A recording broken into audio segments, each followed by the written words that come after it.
मोर्वीनन्दनाय नमः। ॐ श्री मोरवीनन्दनाय नमः। ॐ श्री मोर्वीनन्दनाय नमः। ॐ श्री मोरवीनन्दनाय नमः। ॐ श्री मोर्वीनन्दनाय नमः। ॐ श्री मोरवीनन्दनाय नमः। ॐ श्री मोर्वीनन्दनाय नमः। ॐ श्री मोरवीनन्दनाय नमः। ॐ श्री मोर्वीनन्दनाय नमः। ॐ श्री मोरवीनन्दनाय नमः। ॐ श्री मोर्वीनन्दनाय नमः। ॐ श्री मोरवीनन्दनाय नमः। ॐ श्री मोर्वीनन्दनाय नमः। ॐ श्री मोरवीनन्दनाय नमः। ॐ श्री मोर्वीनन्दनाय नमः। ॐ श्री मोरवीनन्दनाय नमः। ॐ श्री मोर्वीनन्दनाय नमः। ॐ श्री मोरवीनन्दनाय नमः। ॐ श्री मोर्वीनन्दनाय नमः। ॐ श्री मोरवीनन्दनाय नमः। ॐ श्री मोर्वीनन्दनाय नमः। ॐ श्री मोरवीनन्दनाय नमः। ॐ श्री मोर्वीनन्दनाय नमः। ॐ श्री मोरवीनन्दनाय नमः। ॐ श्री मोर्वीनन्दनाय नमः। ॐ श्री मोरवीनन्दनाय नमः। ॐ श्री मोर्वीनन्दनाय नमः। ॐ श्री मोरवीनन्दनाय नमः। ॐ श्री मोरवीनंदनाय नमः। ओम श्री मोरवीनंदनाय नमः। ओम श्री मोरवीनंदनाय नमः। ओम श्री मोरवीनंदनाय नमः। ओम श्री मोरवीनंदनाय नमः। ओम श्री मोरवीनंदनाय नमः। ओम श्री मोरवीनंदनाय नमः। ओम श्री मोरवीनंदनाय नमः। ओम श्री मोरवीनंदनाय नमः। ओम श्री मोरवीनंदनाय नमः।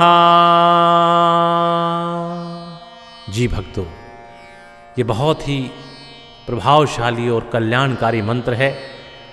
यदि आप प्रातःकाल मात्र 21 बार इसका श्रवण करेंगे और केवल 21 दिनों तक इसका श्रवण करेंगे हमारे द्वारा दिए गए इस मंत्रोच्चारण के साथ, तो निश्चित जान लीजिए कि आपके दुखों का नाश हो जाएगा और आप एक खुशहाल जीवन व्यतीत करना आरंभ कर देंगे। तो बोलिए खाटू श्याम महाराज की जय।